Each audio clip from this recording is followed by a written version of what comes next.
नहीं, सबका साथ सबका विकास, 15 लाख आपके खाते में आएंगे, 2 लाख नौकरी मिलेगी हर साल, 2 करोड़। तो वादा इतना करके भूले हैं कि हम खुद भूल जा रहे हैं कि क्या बोले थे। तो ऐसा पॉजिटिविटी फैलाया गया। और आप देखे होंगे कि जो भी चीज़ विजुअल इम्पैक्ट, मैं बहुत इंटरेस्टिंग बात बता रहा हूँ, मीडिया में है आप जानते होंगे, विजुअल इम्पैक्ट पे खास ध्यान दिया गया।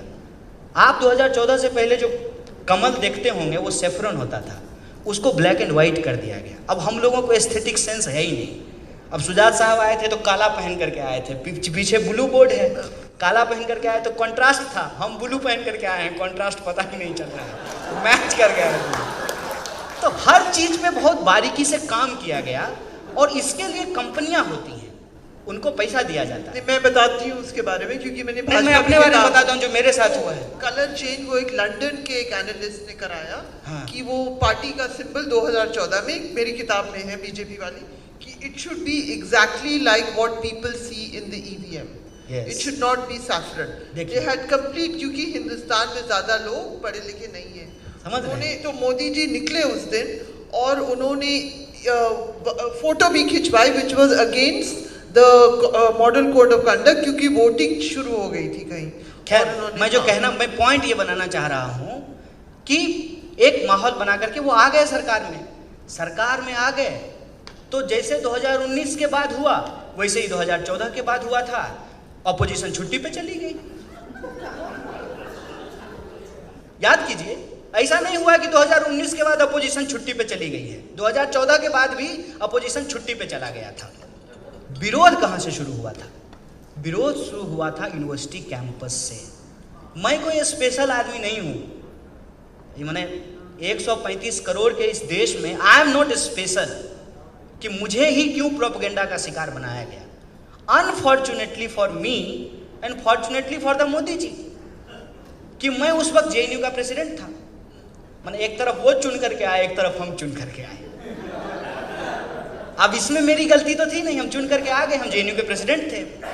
और अलग अलग कैंपसेस में सरकार ने आते ही जो ऑनस्लॉट करना शुरू किया, जैसे मैं कुछ इंसिडेंट बस आपको याद दिला देता हूँ, मे बी आप यू आर इंटरेस्टिंग और not but I am telling you.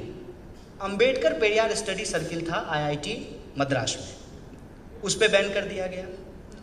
Rohit Vemula का इंसिडेंट हुआ हैदराबाद सेंट्रल यूनिवर्सिटी में, एफटीआईआई का आंदोलन शुरू हुआ जहां अनुपम खेर साहब गए थे। ऐसे ही बीवी जो है वो नहीं सांसद होती हैं, गाना तो गाना पड़ता है सरकार के पक्ष में। उनकी वाइफ जो है वो सांसद है और वो जो है बाद में एफटीआईआई के डायरेक्टर भी बने थे। उस एफटीआईआई में मूवमेंट हुआ, अलग अलग यूनिवर्सिटी में मूवमेंट हुए। सो जेएनयू चूंकि दिल्ली में है, वसंत कुंज में है, आप सब लोग चाहते होंगे कि काश घर हो दिल्ली में तो वसंत कुंज में हो। नहीं, बड़ा पॉश जगह है, पहाड़ी है, जंगल है, खूबसूरत माहौल है, हरियाली है, वहाँ पे हमारी यूनिवर्सिटी है। और वो यूनिवर्सिटी जो है एक ऐसी यूनिवर्सिटी है जहाँ जा कर के डर नहीं लगता है। मतलब हम आप लोगों की कृपा से जो है, हालांकि हम अलजेब्रा में बोल रही थी मुंह से पैसा कमाता है, हम पैसा नहीं लिए अलजेब्रा में आने के लिए। तो 5 स्टार होटल में डर लगता है। कई बार आपको गेट्स जो है, जो विराटता होती है, जो भव्यता होती है, वो साधारण इंसान को डराती है। जेएनयू एक ऐसी यूनिवर्सिटी है कि एक साधारण इंसान को भी कॉन्फिडेंस होता है। देख रहे हैं, घराना है, मतलब पिताजी भी थे जर्नलिस्ट, ये भी जर्नलिस्ट हैं, उनके सामने भी बोलने का एक कॉन्फिडेंस देती है वो यूनिवर्सिटी। और फीस के नाम पे मिनिमल लिया जाता है, 200 रुपया लिया जाता है। तो उस यूनिवर्सिटी में हम लोग पढ़ते थे, शांति से अपना पढ़ रहे थे। सरकार बदल करके आ गई, क्या फर्क है? जैसे पिछली सरकार का मजाक उड़ाते थे, इस सरकार का भी मजाक उड़ाएंगे। 2014 से पहले जाकर के आप मेरा ही टाइमलाइन देख लीजिए। आजकल हमको मनमोहन सिंह बहुत जेंटल लगते हैं, लेकिन उस जमाने में हम लोग उनके ऊपर मीम्स बनाते थे, उनके ऊपर जोक्स बनाते थे। और यूनिवर्सिटी में यही माहौल होता है कि अपने सवाल को लेकर के स्टूडेंट जो हैं वो प्रोटेस्ट करते हैं, सरकार कुछ मानती है, कुछ नहीं मानती है। This is normal course of action. लेकिन ये सरकार जब चुन करके आई तो जेएनयू अपने आप में ये जो अलग अलग जगह पे मूवमेंट हो रहे थे उसका सेंटर बन गया। रोहित वेमुला का आंदोलन, जो कि साउथ इंडिया का ही आंदोलन था, वो अचानक से एक नेशनल आंदोलन बन गया। और रोहित वेमुला के सवाल पे आप देखिए कि आखिर ये सरकार घिर गई और स्मृति जी को शिक्षा मंत्रालय के पद से हटा करके कपड़ा मंत्रालय। स्मृति ईरानी की बात कर रहे हैं जी। उस समय वो शिक्षा मंत्री थी, एजुकेशन मिनिस्टर थी। तो ये सब जब हुआ तो सरकार ने सोचा कि ये जो यूनिवर्सिटी है, ये जो लड़के हैं, ये तो हमको 5 साल तंग करेंगे, तो 5 साल के बाद उनको 5 साल फिर जीतना है, तो उस स्पेस को और उन लोगों को बदनाम करना जरूरी था।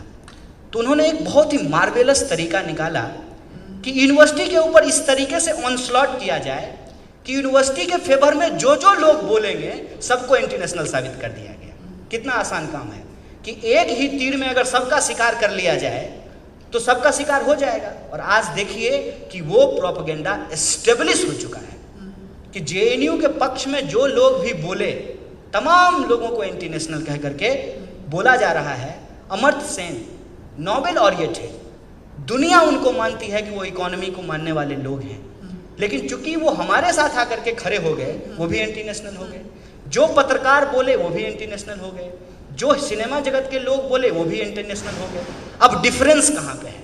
डिफरेंस ये है कि एक प्रोपेगेंडा था, एक प्रोपेगेंडा वहाँ पे हुआ, एक प्रोपेगेंडा वहाँ पे बनाया गया, लेकिन उस प्रोपेगेंडा के पीछे कौन लोग थे, कौन लोग शामिल हैं, उसके डिटेल में तो कोई जाता नहीं है।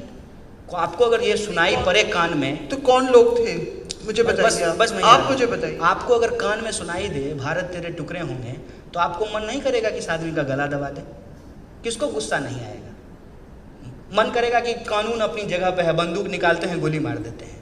अभी एक सीआईएसएफ की कांस्टेबल ने कहा कि झंडा गाड़ देंगे सीने में। आप लोग कितने लोग जानते हैं कि अभी एक कंट्रोवर्सी जाने देते होते हैं, कंट्रोवर्सी से भरा पड़ा है न्यूज आजकल। तो ठीक है, मेरे सीने में झंडा गाड़ देंगी तो ये मेरे लिए सौभाग्य की बात है। मैं उनको कुछ नहीं कहना चाहता हूँ, मैं उनको सिर्फ और सिर्फ उनकी सेवा के लिए धन्यवाद देना चाहता हूँ, क्योंकि मुझे पता है कि वो प्रोपेगेंडा की शिकार है, उनको सच नहीं मालूम है। सच इतनी सी बात जो मैं कहता हूँ, जो भी लोग काम करते होंगे सरकारी क्षेत्र में, ब्यूरोक्रेसी में, कानून से जिनका वास्ता होगा, वो आसानी से इस बात को समझ जाएंगे। देश की राजधानी में एक यूनिवर्सिटी है जहां विदेशों से लोग पढ़ने के लिए आते हैं। मोर देन 140 कंट्रीज के लोग उस समय पढ़ रहे थे हमारी यूनिवर्सिटी में। तो क्या रॉ उस पर नज़र नहीं रखेगी? आईबी उसके ऊपर नज़र नहीं रखेगी? कोई इवेंट होने से पहले ही इंटेलिजेंस को पता चल जाएगा कि कोई इवेंट होने वाला है। अगर ये इवेंट उतना इंपॉर्टेंट था तो उसी समय उसको क्यों नहीं रोका गया? उस इंसिडेंट को क्यों होने दिया गया? इंसिडेंट जब हो गया, मान लीजिए कुछ लोगों को अरेस्ट कर लिया गया, चार्जशीट क्यों नहीं की गई? दिल्ली पुलिस कहती है कि दिल्ली सरकार नहीं दे रही है, दिल्ली सरकार कहती है कि मेरे नज़र में जो है इसको हम अभी ठीक से एनालाइज नहीं कर पाए हैं। हम कह रहे हैं कि क्यों मामले को फंसा रहे हैं? गृह मंत्री 370 हटा सकते हैं तो कन्हैया कुमार पर मुकदमा चलाने का आदेश नहीं दे सकते हैं? अगर हम उनके नज़र में कश्मीर के अलगाववादियों के पक्ष में हैं उनके अनुसार, तो वो क्या हमारे ऊपर मुकदमा चलाने का आदेश नहीं दे सकते हैं? ये एक कंप्लीट पॉलिटिकल प्रोपेगेंडा है, और वही प्रोपेगेंडा बेगूसराय तक पहुंचा कि पूरे देश में क्या हो रहा है इस पे चर्चा नहीं हो। किस पे चर्चा हो? बेगूसराय में क्या हो रहा है। ऐसे ही चैनल दिखा रहा था, ऐसे नहीं दिखा रहा था। उसको कहा था कि इसको दिखाओ। जब अलायंस नहीं हुआ है, अपोजिशन अपने साथ में नहीं आई है, तो ये तय बात है कि अपोजिशन का वोट डिवाइड होगा, और अपोजिशन का वोट डिवाइड हुआ। पूरे देश में आप हमको बता दीजिए, जो मैं बार बार जब पिछले सालों में जब जा करके बोलता था तो मैं यही बोलता था कि एक तरफ 31% है जो एनडीए का वोट शेयर है, जो बीजेपी का वोट शेयर है, दूसरी तरफ 69% लोग हैं जो एनडीए के खिलाफ चुनाव लड़ रहे हैं। तो इसमें कोई रॉकेट साइंस है क्या कि 69% वोट को अगर आप एक जगह यूनाइट कर देंगे तो इजीली 31% को हराया जा सकता है? लेकिन ये अपोजिशन की यूनिटी नहीं बनी। क्यों नहीं बनी? मैं आपकी सीट में मैं तेजस्वी यादव को भी ईडी है ना, ईडी है, सीबीआई है। आपने कोशिश की, वो भी जवान है, आपने बात की। हमारी कोशिश करने से नहीं होगा ना। हमारे पास देखिए कोई एम्पायर नहीं है जिसको हमको बचाना है। इतना खुल करके हम इसलिए बोल लेते हैं कि हमारे घर पे ईडी आएगा तो चाय भी नहीं पिला पाएंगे तो हमको कोई दिक्कत नहीं है।